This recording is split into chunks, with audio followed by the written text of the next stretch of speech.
Добар ден. Април ни го носи не само убавото време, туку и пролетта на македонската книжевна сцена. Неделава ќе биде доделена престижната награда Роман на годината на Утрински весник. Следната недела се одржува сајмот на книгата. Ни за случувања кои што не инспирираат да се запрашаме дали Марк Твен бил во право кога вели оној кој што чита лоши книги не е во никаква предност пред оној што не знае воопшто да ги чита, или со други зборови, пренесено на локално ниво, дали македонската читателска публика знае да препознае што е тоа добра книга и да ја вреднува. Токму за тоа зборуваме денеска во Зебра. И стандардно, како и секоја недела, за вас и за вашите коментари ги оставаме отворени нашите профили на Facebook, на YouTube, на Twitter и се разбира на нашата страна zebraonline.mk. Наши денешни гости се Игор Исаковски од издавачката куќа Блесок и Бојан Саздов од издавачката куќа 3. Добро дојдовте во Зебра. Како што најави Маја, во текот на следната недела почнува саемот на книга кој по правило привлекува посетители од целата држава. И некако целата сцена генерално личи како сите едвај да ги дочекале тие неколку денови на промотивни цени. Каков е интензитетот на продажба, на промоција на книгите во текот на целата година, не само на овие неколку денови на саемот за книга? Може би Бојан подобро ќе знае да каже, бидејќи Блесок после голема пауза сега се враќа на саем на книга со свој штанд. Имаше икс што логистички, што етички причини да не бидеме присутни на саем. Оваа година понудата е окей што се однесува до тоа како финансиски треба да го покриеме нашиот штанд. Но јас го делам вашиот впечаток дека поголемиот дел од читателската публика како само саемот да го чека за да земе книги по, да кажем, прилично пониски цени. Но се сеќам дека предминатата година саемот беше многу малку посетен заради тоа што се погоди со Великден некако, па повеќето од луѓето беа потрошени или на таа прослава или беа надвор од градот, од државава. Мислам дека овој термин сега е добар, иако за несреќа па сега ни се погоди избори, ама кога било совршено. Па добро, може тоа да биде добро бегство, нели? Да. Од политичкото секојдневие. Со тоа што се надевам дека саемот нема да биде панаѓур, туку ќе биде вистински еден достоинствен, убав, прибран саем на книга и дека ќе избегаат оние што сакаат од овој друг панаѓур со кој што сме задушени секојдневно. Бојан? Да, Како е вистина вашето дека искуство? па на саемот дефилираат околу 50 луѓе секоја година во тие 5 српски денови и таа бројка е за нас фасцинантна. И затоа тоа не тера секоја година нашата саемска програма да биде со оригинални наслови, со нови наслови и да имаме еден убав концепт кој што ќе ги задоволи сите што ќе дојдат. Дали е Затоа што точно тие што дека доаѓаат сакаат да искусат и мислам секој сака да купи книга по намалена цена, меѓутоа сакаат и да доживеат нешто плюс, да сретнат некој автор, да се запознаат, да добијат посвета. се живее ли од издаваштво во Македонија? Дали е точно дека издавачите економски просперираат само за најдобро за време на саемите? Па со оглед тоа дека има колку десетини издавачи кои што работат, тоа значи дека има простор за работа. Секако, меѓутоа погрешно е да се чека само саемот да се оствари некаква продажба или да се понуди книгата до читателот. Нашиот пристап е да преку целата година имаме нашите изданија да бидат достапни секаде, затоа што реално пазарот, иако е само во Скопје, најголемиот дел од пазарот е во Скопје, меѓутоа луѓето што се од надвор, сепак и тие самите треба да стигнат некако до книгите, а многу често немаат можности, затоа го користат саемот да дојдат до Скопје, да. Да, ние нудиме еден друг малку поинаков пристап, освен тоа што ги дистрибуираме на книгите по книжарници, изданијата на Блесок се достапни на нашата онлайн продавница, каде што можат не само надвор од Скопје, туку било каде од светот луѓе да нарачаат наслови, што печатени, што електронски, фала Богу. Блесок никогаш не правил таква математика дека книгата мора да се продаде во, не знам, икс стотици примероци по секоја цена за да ги покрие трошоците. Јас работам на тоа, обично книгите да бидат од таа страна барем покриени уште пред да влезат во продукција, во смисла дека на прво самиот избор за мене значи дека сум полабав, не морам да правам ништо што е комерцијално условно кажано, заради тоа што мене секогаш феноменолошки ми била интересна логиката на толпата, но никогаш не сум имал желба да и се приклучам или пак да ги задоволувам незините желби и потреби. Без Тоа желба значи никога да никогаш не правите потценувам. компромиси во однос на изборот? Па за среќа во последниве 16-17 години колку што Блесок постои не морав да направам ни еден компромис, што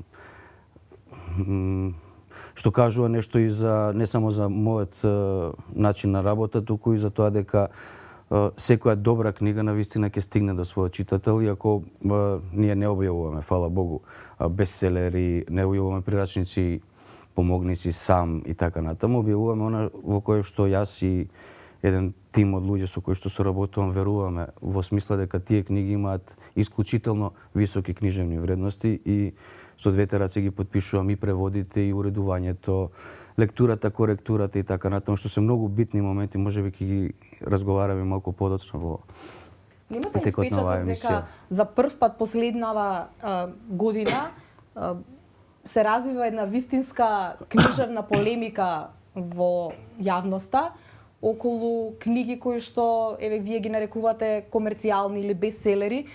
Вашето искуство во Трие веќе јас ако не се лажам, прв пат се печати покрај на Венко книгите, издание на македонски автор во колку? Во 5 изданија, 5-то издание на Коста Петров, на Дарко Лешовски книгата. Јас не сум слушнала до сега луѓе да полемизираат околу тоа дали е поезијата добра или не е добра. И во тој контекст ве прашувам дали повторно не сметате дека и дури комерцијалните книги, бестселерите и поезијата која што до сега немала допир таков кон јавноста е сепак подобро од некое ништо, како што го спомна Маја во почетокот на... Па, јас ги сметам овие, што вие ги нарекувате полемики, на некој начин се тоа зрнца за некои книжевни полемики. Зашто велам така? Заради тоа што за книжевна полемика треба сите вклучени во таа книжевна полемика прво да бидат добро подготвени за тоа.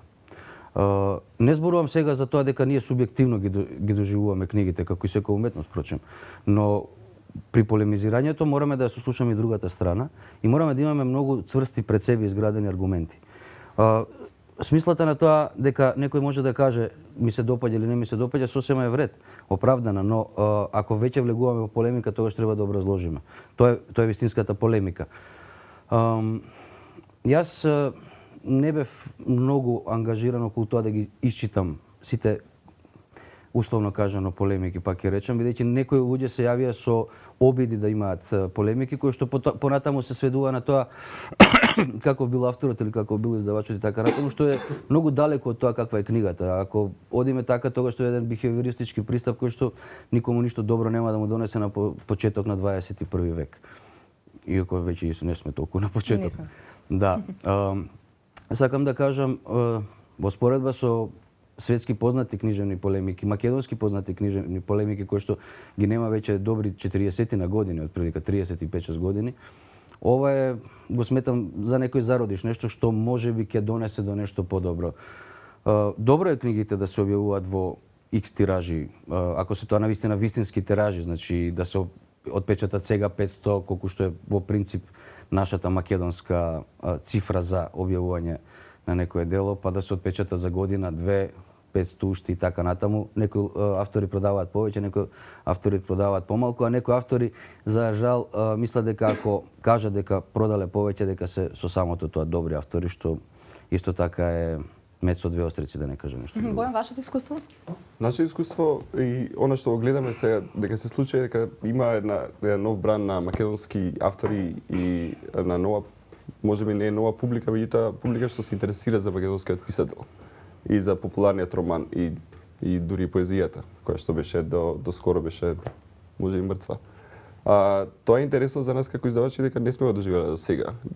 Секогаш беше странскиот автор многу попродаван од локалниот. А тоа мислам дека никаде во светот не се случува. Секаде мислам оние локални писатели се и на цена и доста читани. И нас не радува што е тоа така. Значи дека има интерес за локалната, луѓе да сакаат да прочитаат нешто од и од секоја сфера, секако не зборувам тука само за романот. Пример Коста Петров со неговото искуство кој што може да се земе како да речеме некој бизнис прирачник или популарна психологија можеби, и има од тогаш забележана многу поголем тренд на луѓе кои што се осмелуваат да напишат нешто, кои што би сметаат дека имаат што да напишат и сметаат дека има кој да ги прочита, затоа што според овие примери, да, има луѓе кои што се Во интересираат. 2008 во Хрватска се случи еден своевиден книжевен скандал кога старлетата Нивес Целзиус доживеа 150.000 примероци на незината книга Гола вистина и потоа кога книжевното здружение во Истра одби да ја додели книжевната награда, всушност целиот случај заврши пред Општинскиот суд во Пула, па беа принудени. Зборуваме за Хрватска која што има многу посериозна книжевна сцена и по-сериозни читателски навики од нашите. Дали всушност форсирање на било каква литература по секоја цена води кон нешто добро? Дали мора сепак да се кокетира со тие комерцијални имиња? Конкретно во Три имам чувство дека дали е тоа нужна економска логика? Од една страна на вашите полици може да се најде врвни дела како оние на Мишел Уелбек, но исто така и оние од типот Калугерот што го продал своето Ферари и така натаму. Дали е тоа нужна економска логика за да се опстои? Ние сакаме да допреме до поголем дел читателска публика. Тие што сакаат да го прочитаат Уелбек, ќе го прочитаат Уелбек и ние сакаме да го понудиме. Меѓутоа не се ограничуваме само на одреден тип на литература. Ние сакаме да допреме до таа читателска постоечка читателска публика, меѓутоа и да регрутираме нови читатели со самата наша продукција. И мислам дека овие автори, да речеме популарни и високотиражни, само ќе помогнат за созревање на читателска публика. Полека да се гради, да се работи на публиката. Еден ден ќе имаме, како што велите, и публика како што има Хрватска. Јас не се согласувам со вас двајца. Не се согласувам прво за тоа дека публиката ќе би се градела со тоа што ќе им се понуди нешто што во мој очи е шунт или да го наречеме полесна литература. Тоа за мене значи уметнички невредна. Едноставно, ако човек почне да се учи да чекори, треба да се учи да чекори во добри удобни чевли и на добра удобна подлога. Така што ако го оставите да чекори по камчиња, после тоа нормално во текот на животот може таа непријатност да ја чувствува понатаму. Исто така не се согласувам дека хрватската книжевна сцена е посериозна или хрватската читателска публика е посериозна или има посериозни читателски навики од македонската. Многу долго време сум поминувал во Хрватска и како издавач, и како преведувач, и како автор. Тие навистина знаат да направат убави настани, имаат и убави фестивали, имаат исто така интересен сајм на книга, но не гледам во што сме... И подолгорочна романсирска традиција. Ние имаме малтене 50 години, пред 50 години беше напишан првиот роман на македонски јазик, а Хрватска има многу во таа смисла реферирав на тоа дека имаат и можеби во овој момент за мене лично тие години и цифри, значи временски одредници не влијаат воопшто, заради тоа што ние имаме неколку фантастични романописци, имаме одлични раскажувачи, неколку мина, имаме одлични поети, и тоа не од сега, не од овие нови понови генерации и така натаму, тука имаме фантастични поети кои што ако ги спомнуваме овие се 50, односно 60 години веќе, кои што пишували и пред Втората светска војна, кои што напишале за себе оставиле на вистина можеби не голем по обем опус, но по книжевен квалитет нешто фантастично. Како да ја натераме македонската публика да се сврти кон квалитетното? Има ли начин, оно што вели Бојан, да се едуцира она, да почне да чита, но да се пренасочи подоцна кон квалитетна литература? Јас не би ја подценувал публиката на тој начин дека публиката треба да се едуцира. Ние немаме неедуцирана публика. Ние имаме луѓе кои што едноставно посегаат по она што им е инстинктивно, значи консумерски, и посегаат по она што им е повеќе понудено, значи она што е повеќе рекламирано. Такви се и светските трендови, еве на листите на Амазон, Инферно е нели на првото место, долги недели, да не речам месеци, една шунт книга 50 нијанси сиво го дрмаша светот. Именно, баш за тоа изборувам, значи не е само македонската публика, условно како што би сакале да кажете, или може би ја погрешно сваќам, ама не е неедуцирана. Тоа е глобален тренд. Едноставно тренд е да се форсира нешто што е полесна литература. Приземно е тоа, тоа е бедно. Во суштина гревата хартијата потрошена на тоа. Но од една страна книгата се повеќе станува масовен продукт во смисла дека треба да се продаде во што поголем тираж. И од тоа, дај Боже, нели, да се филмува и така натаму. Вистинските добри книги не мора по секоја цена да бидат филмувани. Дури од друга страна и сведоци сме за некои филмови дека се многу подобри од своите изворници, книжевни изворници. Но да се вратиме на темава. Публиката, најчесто најголемиот дел од публиката, без никакво подценување, фала Богу, и ние спаѓаме во тоа, дека посегаме по она што ни е ставено пред нос, она што најмногу ни се рекламира. Она за што се дига джева. Нашата работа од една страна како издавачи и вашата работа од друга страна како новинари во медиуми е да поставиме некои граници. Заради што се дига джева, бидејќи од тој шунт, од тој жолт печат кој што сегде распространет веќе, од таа глад за скандал, за црна хроника, вести, така натаму, од сите тие гадоти на кои што луѓето обкружени со толку многу дразби сепак полесно реагираат на такви грозни работи отколку на убави работи, што е жално. Но ние мораме од наша страна, секој за себе и секој во своите можности, фала Богу, да влијаеме на тоа, да кажеме, да, се дига джева за таа книга, ама нема да објавиме во лик денеска за 50 њанси сино-сиво во Нова Македонија, бидејќи лик е нешто што постои имено 40 и кусур години. Јас на тој лик сум израснал. Значи, тоа е моето дел од моето книжевно образование.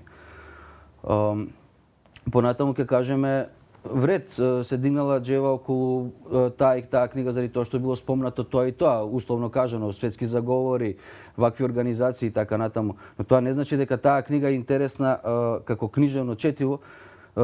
Конкретно Кодот на Да Винчи е еден интересен трилер, ништо повеќе од тоа. Но се продае во, не знам, X милиони, десетици милиони примероци, е продукт, всушност, на целата оваа джева, што медиумите гладни за петпарачки новости ја создаваат и таа спирала постојано врти внатре во себе. Тоа е еден проклет ѓаволски круг. И Блесок, заради тој ви реков, без никакво подценување, фала Богу, секој има право на свој избор, но Блесок избра никогаш да не работи такви работи. Значи, сите книги што сме ги објавиле се со вистинска висока книжевна вредност и да се надоврзам на тоа дека поезијата била мртва. За малку ќе опсуев, поезијата не е мртва. Прво, поезијата е суштината на јазикот. Без поезија, дали оригинална, дали во превод, во добар превод, фала Богу, вие не можете да мислите на тоа дека јазикот како фундус ќе се збогатува. Тоа е суштинска работа. Затоа Блесок поголемиот дел, процентуално поголемиот дел од својата продукција го посветува баш на поезија. Иако знам јас дека е некомерцијално. Иако јас знам дека на 100 максимум 200 луѓе ќе ги прочитаат тие книги. Но за тие 100-200 луѓе навистина вреди. Заради тоа што тие 100-200 луѓе утре на нив ќе се додат уште 10 и 20. Ние овдека работиме со мали цифри. Но тие цифри се навистина суштински.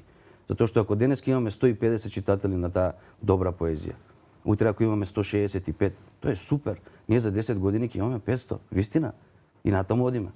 Ирена Јорданова и Катерина Колозова се две македонски авторки чии книги во електронска форма преку Амазон успеа да ја надминат, односно да ги урнат на некој начин границите, локални граници на македонската книжевна сфера и сосема добро да се позиционираат во светската книжевност. Дали овие нови трендови, технолошки трендови, го загрозуваат традиционалното издаваштво и како вие се обидувате можеби да патите чекор со... Па кај нас тој тренд се уште не се чувствува, затоа што ние сме многу далеко од тоа. Кај нас е многу мал бројот на објавени електронски книги, дури не знам каква е ситуацијата во моментов, ама знам дека ни еден сајт на интернет не работи комерцијално со... Или? Да не те прекинувам. И знаеме дека во светски рамки тоа е тренд и само издаваштвото и слично, а тоа е отворено за сите. Оној кој што смета дека може дека има нешто да понуди го нуди, го користи интернетот за тоа. Наша работа како издавачи е да бидеме филтер на сите тие работи што се пишуваат и да го одбереме она што мислиме дека е вредно и што мислиме дека се совпаѓа со она што ние сакаме да го објавиме, да го представиме. И на тој начин си имаме една читателска публика која што не следи константно. И нашата во моментов читателска публика е прилично голема затоа што ги задоволуваме нели вкусовите на повеќето луѓе, независно дали се работи за шунт литература или слично. Нашата идеја е дека приказна треба да постои во такви изданија и дека не треба да се чека луѓе да гледаат само филмови и да се сведе на да заборават практично да заборават да читаат еден ден. А инаку паралелно со тоа секогаш работиме и на презентирање на таа квалитетна литература која што е столб секако на изворната оригинална книжевност македонска и на продукцијата на сметам дека продукцијата на секој издавач треба да има една таква линија која што ти ги представува ние вистински книжевни дела. Може ли да се заработи од пишувањето? И кај нас за во во ред немаме. Па не може да се збогате од од пишувањето, меѓутоа може да се заработи секако. Мислам дека нашиот пазар е премногу мал и нашата економска ситуација е многу во моментов многу лоша, затоа што книгите ретко достигнуваат цена повисока од 3 од 4 евра. Што ако споредите со која била друга држава во регионот, да не зборувам за подалеку, ќе сватите дека е неразумно пониска. Како за споредба книгите во Хрватска се сигурно 5 до 6 пати повисоки. А реално трошоците за изработка на книгите се слични. Игор, сакаше да се надоврза? Да, прво да се вратиме на господје девојкиве кои што направија Ирена Јорданова пред отприлика 7-8 месеци, ако се сеќавам добро, а Кате Колозова пред отприлика месец, 2-3 недели, точно не знам јас. И мене ми е драго што тие книги се таму барани. А особено што книгата на Катерина Колозова е филозофска книга. Значи, тој показ само дека има публика, работата е како да се стигне до таа публика. Што рече Бојан дека не знае дека некој издавач работи комерцијално со електронски книги, blesok-shop.mk има во моментов околу 470 наслови електронски книги, кои што се вкупно на нешто повеќе од 30 јазици, од кои што отприлика половината се на македонски јазик. И тие книги се продаваат по цена од 99 центи од евро, односно 61 денар. Се надевам дека никој нема да свати ова како реклама, само ги кажувам фактите. Ги симнуваат ли? Да, ги симнуваат. Македонски граѓани? Не само македонски граѓани. Ги симнуваат луѓе од цел свет, ама ги симнуваат и македонски граѓани. Сакам да кажам дека намерно е цената толку ниска за да допреме до што е можно поголем број читатели. Од друга страна, зборувајќи за тоа дека ние сме далеко од трендовите, искрено да ви кажам, мене ми преку глава тоа дека сме ние нешто постојано далеко, па ние сме нешто заостанати. Едноставно не сакам да го прифатам тој момент на себе подценување. Ние не сме далеко, ние не сме заостанати. Блесок како списание постои од 98 година. Тоа е првото списание електронско во Европа што и ден денеска постои. Значи во 98 година да ги проверите сите регистри слободно, ќе видите дека не постои електронско списание за книжевност, за уметност. Кога Блесок се создава. Тоа значи дека за некој работи ние како Македонија, ако толку нели зборуваме за тоа, ние сме многу напред. Првата електронска книга што јас ја направив е направена во 96 година. Не во овие формати, бидејќи овие формати како такви не постоја, но со текот на времето, како што се менува форматите, Блесок ги конвертираше своите книги за повторно да биде конкурентен, еве така да кажем, ако веќе збориме за некоја нели комерцијалност, условно кажано. Тоа списание што го спомнав постои на македонски и на англиски од таа 98 година, не само за ние да ги промовираме нашите автори, туку да донесеме и автори од надвор во тоа списание и луѓето да може да споредат, бидејќи и едно од работите кои што е кажано во кредото на Блесок е дека ние не сакаме да се фалиме постојано со некоја историја и да се фалиме со тоа дека сме ние во нашиот мал круг, сите сме најдобри. Не. Ајде да излеземе малку надвор да видиме таму како котираме и ајде да видиме луѓето од надвор како котираат кај нас и да видиме што во таа размена на вредности можеме да научиме, некому нешто да понудиме ново и нешто ново ние да примиме. Така што можеби делувам или звучам радикално, но цврсто сум убеден дека имаме прво што да понудиме како квалитет. Второ, не сметам дека ние сме заостанати, напротив, од нас четворица овдека, јас се кладам дека сите четворици имаме смарт телефони. да не зборам дека овдека има еден таблет у моментов и таму позади во режија, освен тоа што има опрема, нели, студиска, компјутери студиски и така натаму, сигурно има уште еден-два лаптопи кај што фрчат сега твитери, фејсбуци и така натаму. Значи, ние не сме нигде далеку, ние не сме нигде заостанати. Ние имаме пристап до технологија, кој што е, фала Богу, ефтина на светско ниво. Имаме пристап до интернет, кој што е, фала Богу, веќе со пристојни и прифатливи цени. Ни кажаа пред да почне емисија, 67% од гледачите на онлайн изданието го следат изданието на мобилни телефони. Така што зацкривањето за тоа дека ние не сме технолошки подготвени за електронски книги и за електронски изданија Е е оправдување. само Нелегитимно. оправдување, да. Какви се вашите очекувања од предстојниот сајм? За крај. Па за почеток очекуваме добра посетеност. И се надеваме на добра посетеност. Барем да се повторат бројките од минатата година, да има секако и некој раст во тој поглед, затоа што многу ни значи да сајмот да се развива од година во година, а едно време имаше тенденција на пораст, на пат и сметавме дека како манифестација со тек на време дека можеби ќе згасне. Меѓутоа не е така. Сега за сега бројките се солидни, интересот е голем и мислам дека најголемиот број издавачи остваруваат добра продажба во тие денови. Игор, кога велите очекувам достоинствено издание на сајмот, на што конкретно мислите? Па, јас искрено да ви кажам, толку пати сум бил, па не ми се допаднало што престанав да одам на сајм. Во 2012 бев заради тоа што бев само на еден ден заради тоа што не бев тука. Кога се вратев имаше една промоција со која што Блесок беше поврзан, еден од нашите автори, Ренато Балетич, промовираше роман во наши организација на Традуки. Предходните изданија што ги имам видено, тоа беа изданија на сајм кој што личеше на панеѓур, значи соседни штандови се надгласуваат со музика, фрчат од секаде балони, тоа се некои страобално шарени платна, тоа се изјави по медиуми дека одреден автор подпишал 400 книги во рек од 2 сати, мислам, октопот ли е човеков. Дека се продале 200.000 вкупно наслови кај еден издавач. Мислам, колку каси имаат они, дали се они Веро некој Тинекс, па тоа да го штампа. Зборам за такви Фокус на ефтини моменти кои што го тргаат вниманието, кој што би требало да биде насочено вистински кон книгите, кон книжевните вредности на крајот на криштата. Овој сајм не е само за продажба, овој сајм е за да секој издавач ги промовира најдобрите своји изданија. Јас барем така го сваќам.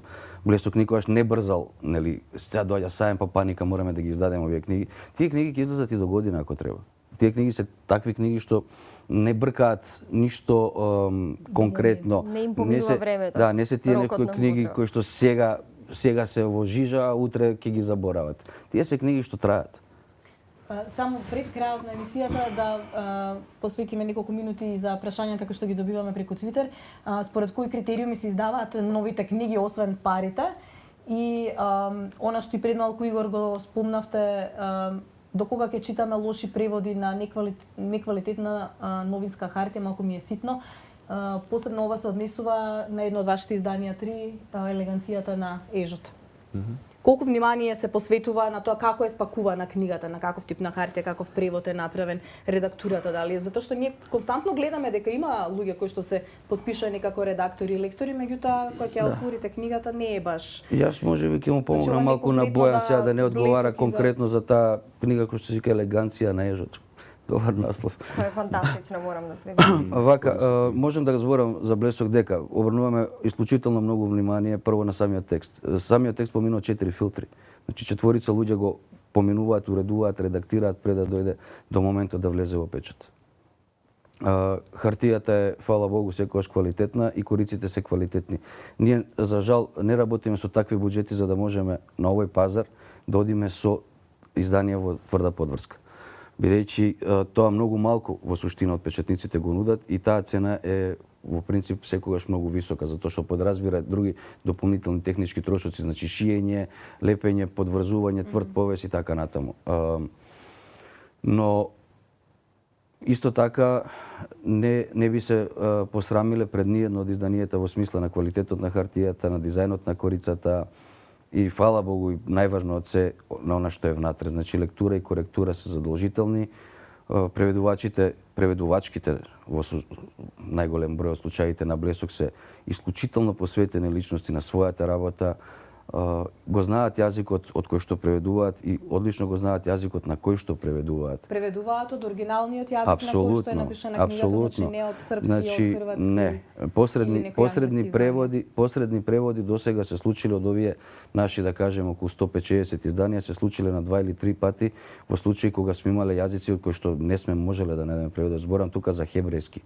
Зборувам за такви јазици. Зборувам за холандски во времето кога јас не успеав да најдам добар преведувач или преведувачка од холандски, па нешто се преведе од англиски. И тоа е напишано таму, стои. Стои од кој јазик, дека е направен од англиската книга. Значи таа книга и како англиско издание се појавила. И тоа се значи 3 од 160 наслови кои што не се преведени од изворникот. И тоа стои, во секоја книга стои, значи стои копирајтот на крајот на криштата. Ние за секоја книга плаќаме лиценца. Имаме склучено договори со носители на авторски права, дали се автори или агенции, се едно. Стои кој го превел тоа, стои од кој јазик, стои наслов на оригинал, која година издадено. Сите податоци се таму. Ние ништо не работиме скришно и го почитуваме законот во смисла дека на секоја книга наведуваме тираж на печатење, бидејќи тоа е дел од законот, а повеќето од моите колеги и така наречени колеги издавачи не го прават тоа. Едноставно тираж не постои. Околу купувањето на авторските права, знам дека вие како издавачка куќа секоја година редовно одите во Франкфурт на најголемиот светски саем на издаваштва, дури една година бевте и комесари на Македонија. Дали секоја сериозна издавачка куќа мора да биде присутна во Франкфурт на тие претходно закажани средби со агенти за да може да продаде македонски производ и да обезбеди нели соодветни права за купување на одредени дела на македонски пазар, за македонскиот пазар? Не е тоа задолжително, затоа што таму се остваруваат само лични контакти кои инаку преку годината се постваруваат преку интернет. Таму се остваруваат многу поголеми сделки, ние како држава и како пазар дури имаме чувство секогаш дека не сме интересни, дека само последното време од денот го посетуваат за нас и не гледаат воопшто со некој посебен интерес. Не сакаат да ни продадат затоа што знаат дека не можат нешто многу да продадат и нешто многу да се офајдат тука. Да. Јазикот ограничува. Ретко кога се продаваат повеќе од тие книги што се покриени со авансите што ги плаќаме.